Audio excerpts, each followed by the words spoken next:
কানাডার ক্যালগারিতে অনুষ্ঠিত হল সনাতন ধর্মাবলম্বীদের শারদীয় দুর্গাপূজা।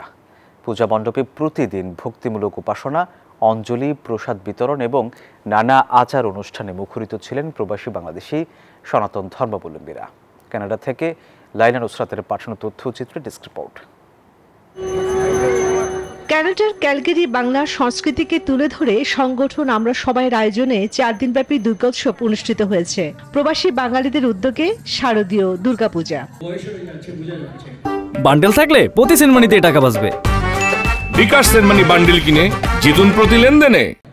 পূজা মণ্ডপে প্রতিদিন ভক্তিমূলক উপাসনা, অঞ্জলি, প্রসাদ বিতরণ এবং নানা আচার অনুষ্ঠানে মুখরিত প্রবাসী বাংলাদেশি সমাজ।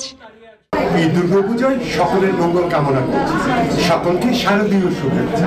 আয়োজকদের মতে আবহমান বাংলার ঐতিহ্য ও কৃষ্টি নতুন প্রজন্মের কাছে পৌঁছে দিতে শিশু কিশোরদেরও পূজার প্রতিটি আঙ্গিকে সম্পৃক্ত করা হয়েছে। ক্যালগারির এই দুর্গোৎসব প্রবাসী একখণ্ড বাংলাদেশের আনন্দঘন মিলন মেলায় পরিণত হয়েছে। Desk report, news 24।